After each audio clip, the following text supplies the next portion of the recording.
नारी का भाग मैया तूने कैसा बनाया है।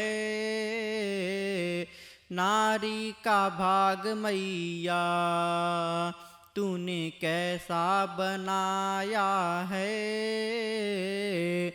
हर युग में दुनिया ने इसे कितना सताया है। हर युग में दुनिया ने इसे कितना सताया है। नारी का भाग मैया तूने कैसा बनाया है। सीता जैसी नारी को रावण ने सताया है। हो सीता जैसी नारी को रावण ने सताया है। सीता जैसी नारी को रावण ने सताया है। उनके पति ने उनको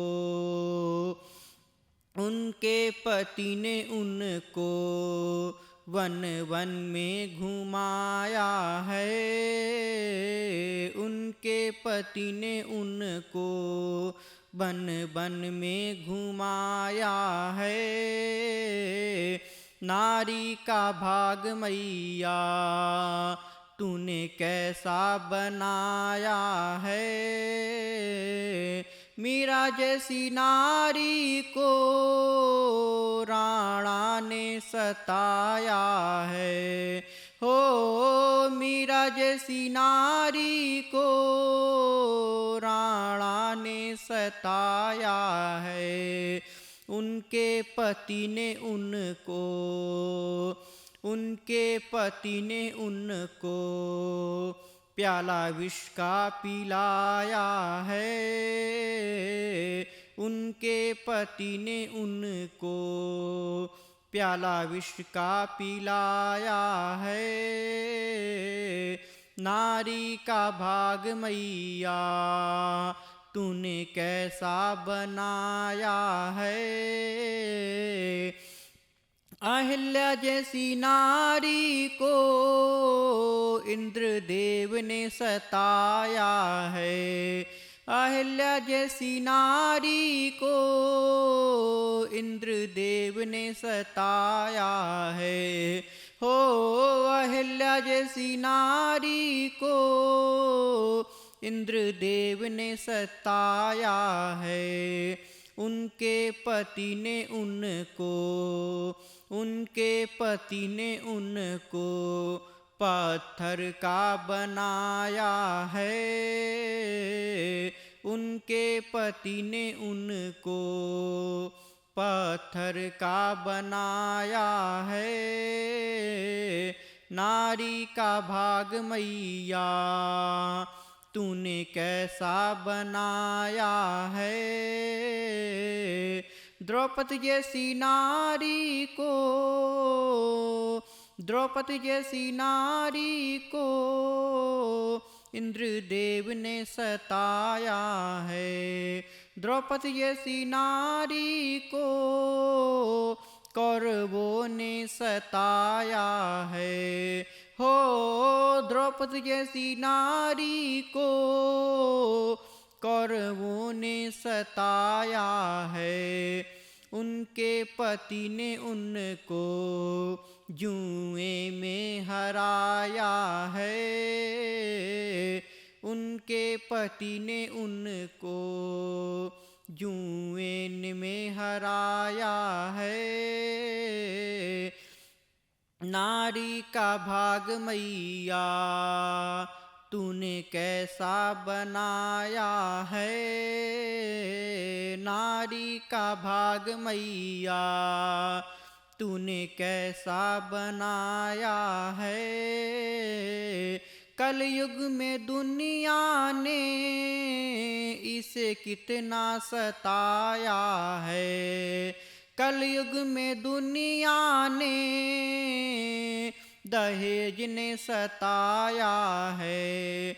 हो कलयुग में नारी को दहेज ने सताया है, उनके पति ने उनको देखो जिंदा जलाया है, उनके पति ने उनको देखो जिंदा जलाया है। नारी का भाग मैया तूने कैसा बनाया है, हर युग में दुनिया ने इसे कितना सताया है। इतनी सारी बेटियां बैठी हैं सामने और उनके सामने अभी ये गाया कि हर युग में नारी को कितना सताया है।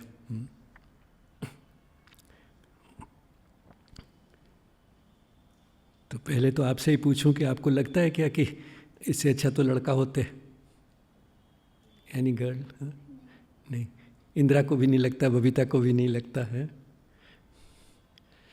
इसमें कुछ सच्चाई है व्हाट ही वाज सिंगिंग कि हर युग में नारी को कितना सताया है? Is there some truth in it? Yes, सारे जो एग्जाम्पल्स थे वो बहुत पुराने ज़माने के थे, इसलिए आजकल अप्लाई नहीं करते। देखो दीदी पीछे कह रही हैं कि ये नहीं कि ज़माना बदल गया है तो इसलिए आजकल वो अप्लाई नहीं करता, आज भी अप्लाई करता है, वो तो कह रही हैं। बट सर उसके पीछे तो रीज़न है ना, कुछ अलग जो कि सीता ने राम को, मतलब रावण ने सीता को सताया है, उसके पीछे तो बहुत सारे रीज़न है, तो वो ये नहीं कह सकते हम कि सताया है, मतलब एक तरीके से है सताया है, बट उसके पीछे बहुत सारे रीज़न है। तो क्या आदमियों को सताने के लिए कभी कोई रीज़न नहीं होता? Number one. नंबर टू, सिर्फ रावण ने तो नहीं सताया था, पति ने वन में घुमाया, चलो वो भी ठीक है, बट देन अयोध्या वापस आने के बाद भी according to at least one version of Ramayana फिर वापस जंगल में भेज दिया just because a dhobi said कि क्यों रख लिया है, मैं ऐसा नहीं हूँ।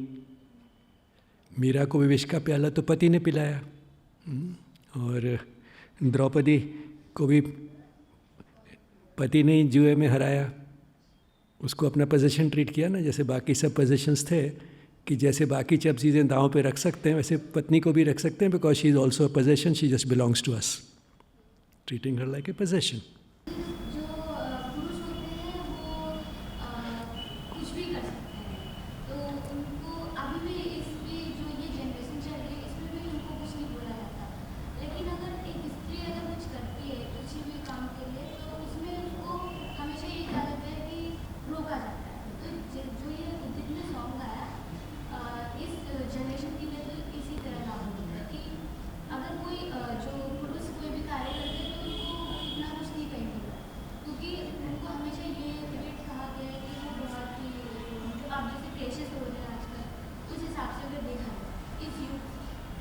So now basically you are describing the state of affairs as it is in the world. कि पुरुष जो है वो कुछ भी कर सकता है, स्त्री को कई चीज़ों के लिए मना की जाती है, which means who does it? Society करती है, एंड सोसाइटी में not only men, even women, older women tell the younger women ये मत करो वो मत करो। हाँ, आप में से पता नहीं कितनी जब बड़ी हो रही थी तो आपकी माँ ने शायद सिखाया होगा लड़की को कम खाना चाहिए और गम खाना चाहिए, सुना है कभी किसी ने? गम है कि कंप्लेन मत करो, शिकायत मत करो, ग्रम्बल मत करो, ऑब्जेक्ट मत करो, मतलब जो है वो अंदर ही रखो अपने, दैट्स कॉल्ड गम खाना। नो कि कॉम्प्रोमाइज़ करो, एडजस्ट करो, ऑल दैट इज़ गम खाना। कम खाना तो चलो ठीक है, कि मोटा नहीं होना, दैट इज़ डिफरेंट, बट गम खाना इज़ दैट। लड़कों को नहीं कहा जाता। ऑन द अदर हैंड अगर लड़का कोई अनरीजनेबल बात करे तो क्या बोलते हैं? ये तो मेल ईगो होता है, विच मीन्स कि for a man to have that sort of an ego is normal, justifiable, so he can get away with just that one sentence. Woman को एडजस्ट करना चाहिए, गम खाना चाहिए, मैन का ईगो होता है इसलिए उसको डिफेंड करना चाहिए, defend, allow him to defend his ego. लड़कियां और ज़्यादा स्ट्रांग बनेंगी करके कुछ अपॉर्चुनिटीज देंगे। मतलब स्ट्रॉन्ग बनेंगी करके। सो यू थिंक लड़कियों को अपॉर्चुनिटीज़ मिलेंगी तो स्ट्रांग बनेंगी, हैं? तो अपॉर्चुनिटीज़ अभी तक तो हज़ारों साल में नहीं मिली, because this is something which applies not only to India, it applies in different forms. Form अलग अलग होता है हर जगह, but it is an international world wide phenomenon that women have had a raw deal. Raw deal, you understand, कि treatment जो है औरतों को ही ठीक नहीं मिलती है by and large. That's why that's basically a man's world. Anyway, let's now look at the positive side, कि इसमें कुछ पॉजिटिव भी है क्या. One of course positive thing is there, जो इंदिरा ने अभी कहा उससे मुझे आया कि औरतें स्ट्रांग बनेंगी तो चीज़ें चेंज होंगी. That is an optimism which we always get from Shri Aurobindo's and the Mother's teachings, कि जो कुछ हज़ारों साल तक होता रहा है ज़रूरी नहीं कि आगे भी वैसा ही चलता रहेगा. थिंग्स विल चेंज, क्योंकि ultimately it boils down to only one thing. चाहे इल ट्रीटमेंट ऑफ वुमेन हो, इल ट्रीटमेंट ऑफ चिल्ड्रन हो, ill treatment of the senior citizens हो, और ill treatment of anybody, any type of inequality, injustice, cruelty, misery, suffering, all that is rooted in only one thing, and that is the average level of human consciousness. कि average इंसान इस वक्त उसकी consciousness क्या है, वही determine करती है कि उसका स्वभाव कैसा है, कैसा वो naturally और normally behave करता है. और men have had some advantages, तो इसलिए उनकी अगर level low है तो the brunt has to be borne by the women. Advantages क्या है? Man का advantage, if one looks at it biologically, one basic advantage which man has is that he does not have to bear children. That is one basic difference which imposes a lot of limitations on the woman. Only women bear children. And although both father and mother are expected to take care of the child, not only bear the child, bear के बाद देखभाल भी करनी है. वो तो 9 महीने तक हो गया, उसके बाद 25-30 साल तो हो ही जाते हैं looking after the child.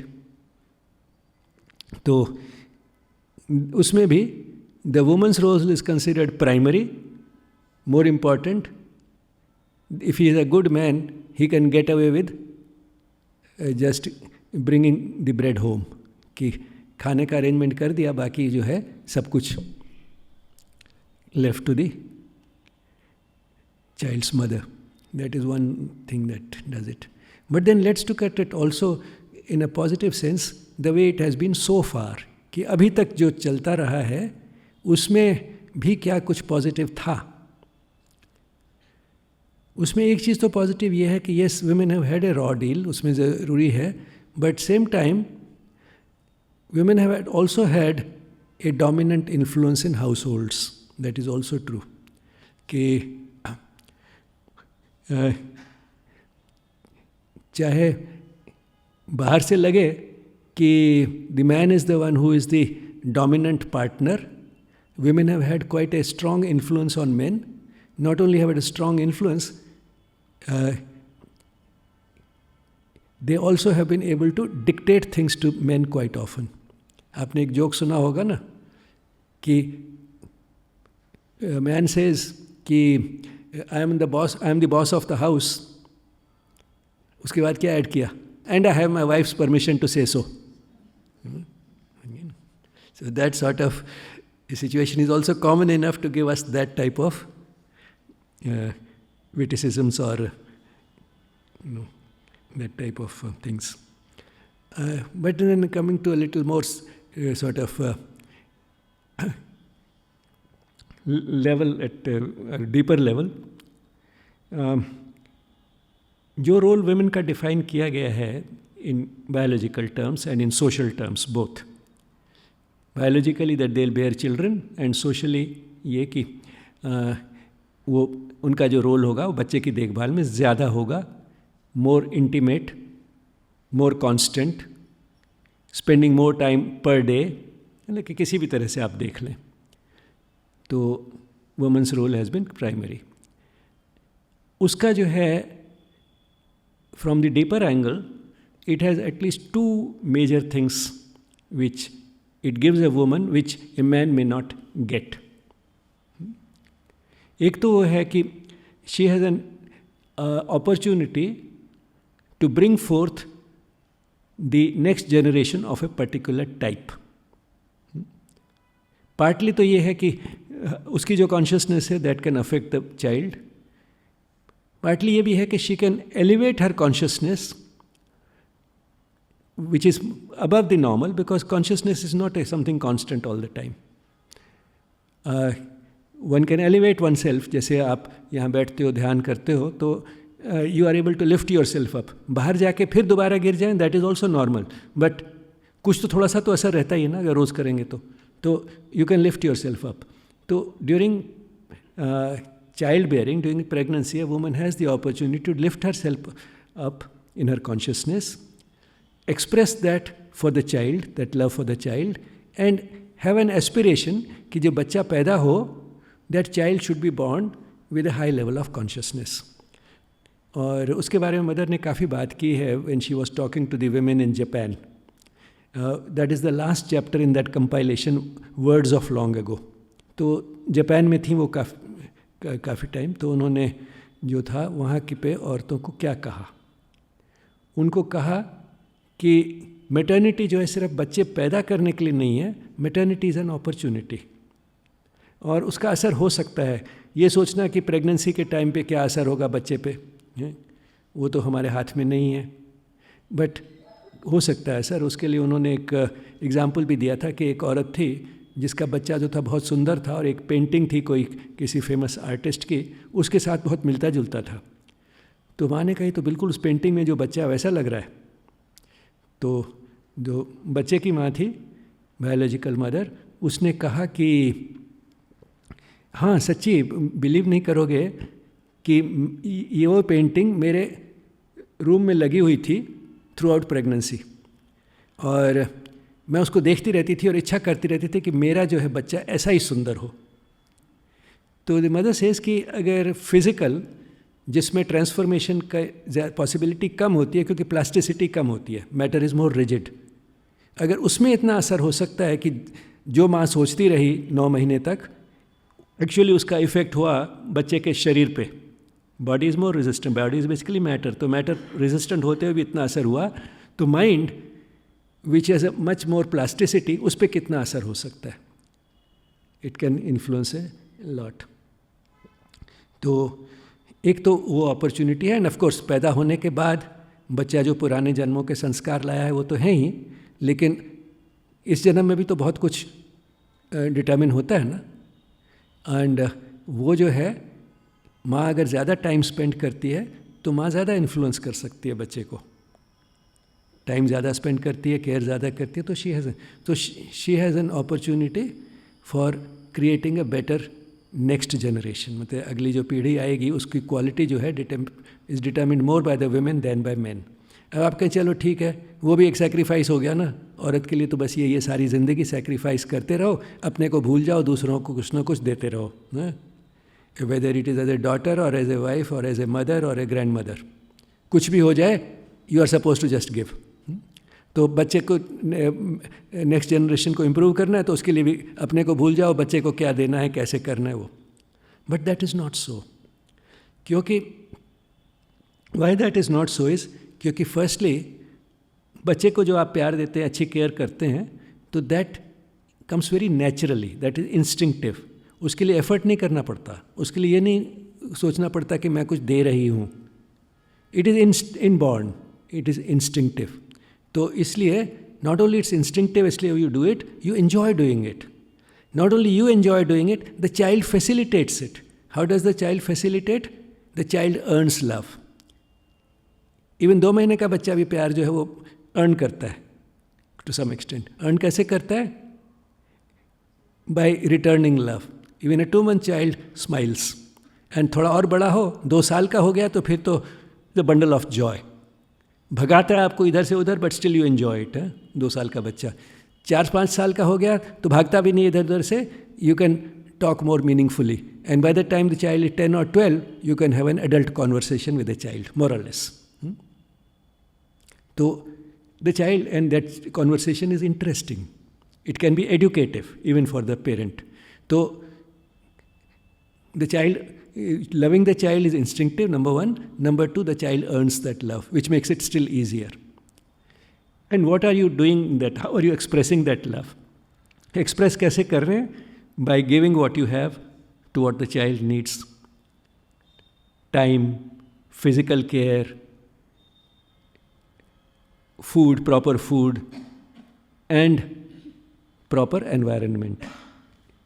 Including कि आप क्या उसके साथ बात कर रहे हो, कैसे बात कर रहे हो, you are doing that. तो वो सब जो कर रहे हो, you are giving. बच्चे की नीड है, आप दे रहे हो. Now this is a complementary situation. Complementary जो कंप्लीट करती है एक दूसरे को.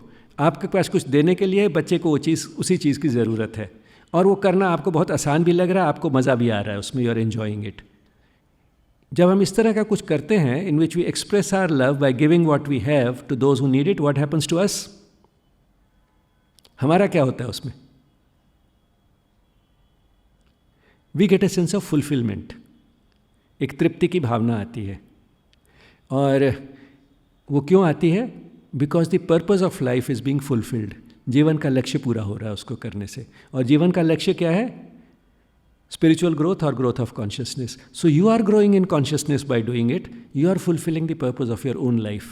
So a woman has greater opportunities to fulfill the purpose of her own life than a man has. So in spite of all the difficulties, in spite of the apparently raw deal, I'm not saying that they should get that raw deal. I'm not justifying it. But what I'm saying is in spite of that, अगर वो हो भी तो, और ये भी नहीं कि यूनिवर्सल है वो रॉ डील जो है, that's not neither universal nor is it desirable. I am not defending it, पर that is a reality, that is all. Sad reality, but all the same it is a reality. पर उस reality के होते हुए भी a woman जो है उसको अपने जीवन का लक्ष्य पूरा करने के बहुत ज़्यादा अपॉर्चुनिटीज़ हैं as compared to a man. क्योंकि उसी तरह की अपॉर्चुनिटी ज़रूरी नहीं कि मैन को वर्क प्लेस पे मिले. अगर वो सारा दिन ज़्यादा स्पेंड करता है, बाहर जाता है, तो उसमें to express that love to somebody who needs it through what that man can give, the opportunities are much less. Although कहते हैं हम कि all life is yoga and therefore all life provides us an opportunity for the practice of yoga. तो जो office में या factory में या फार्म में कहीं भी आदमी काम कर रहा है, that also provides opportunities for the practice of yoga, which means opportunities for spiritual growth. जो वुमन जो है घर में बच्चे को देख रही है, she also has opportunities for spiritual growth through what she is doing. Parenting also is an opportunity. दोनों ही opportunities हैं. But that opportunity is not as good as this opportunity. That doesn't provide as many opportunities. क्योंकि vehicle होती है ना, जैसे life, तो vehicle कोई तेज़ जाती है, कोई कम स्लो जाती है, कोई अनकम्फर्टेबल होती है, कोई कंफर्टेबल होती है. तो अगर कंफर्टेबल और फास्ट व्हीकल हो तो हमें जर्नी में ज़्यादा मज़ा आता है, जल्दी भी पहुंच जाते हैं और मज़ा भी आता है.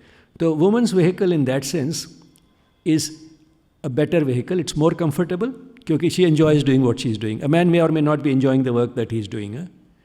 सो she enjoys doing it and it can take her faster there. It provides more opportunities. Man के लिए तो कई बार ये भी हो सकता है कि at a work place he might have to do just the opposite. Instead of listening to the voice of the psychic being, he might have to do something else, otherwise he'll lose his job.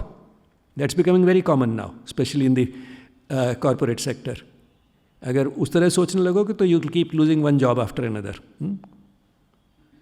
So, a woman does not have that problem. So in that sense, there is a lot that is positive also in a woman's life. पर दिन क्या सारी उम्र यही करना है? That's another question. 20-25 साल यही करते रहना है, एंड देन व्हाट? फिर तो बच्चे को आपकी ज़रूरत नहीं है, तो इसका मतलब कि पर्पस लाइफ का ख़त्म हो गया और आगे फुलफिल तो हो नहीं सकता. तो अब जो है बाकी की लाइफ जो है बची है वो मीनिंगलेस हो गई, उसका कोई पर्पज़ ही नहीं है क्योंकि पर्पस फुलफिल नहीं हो सकता. That is not so. That is also not so, क्योंकि जब आप वो कर रहे हैं तो after some time the child does give you time. यहाँ इतनी लेडीज़ आती हैं, मैंने स्पेशली अपने योगा कोर्स में देखा, जिनके बच्चे जो हैं अब 5-6 साल के हो गए, किसी का 8 साल का हो गया, किसी का 10 साल का हो गया. तो जब बच्चे स्कूल जाते हैं तो then they are doing other things in which they are expressing their love to somebody else, not related to them, which is spiritually more significant. They are expressing their love to people to whom they are not related by blood or marriage.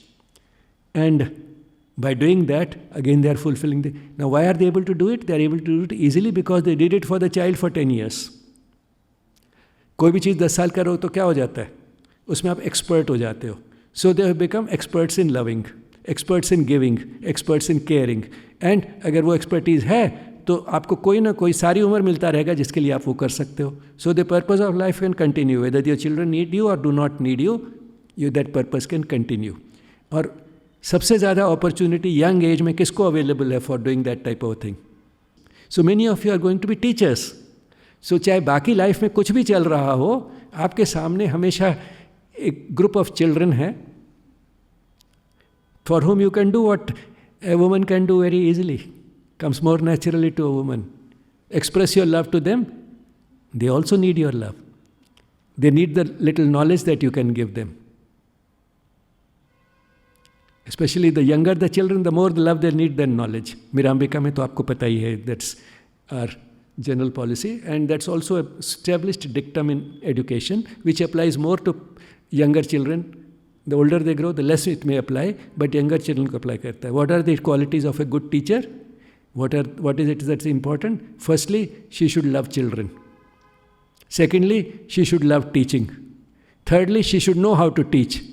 And fourthly, last of all, she should know the subject that she is teaching. That comes last. Okay. First thing is, she should love children. More than half the battle is won if she does that. Okay. So with that positive note, and 6 or 7 minutes after time, I think it's time to wind up, and thanks to the mother.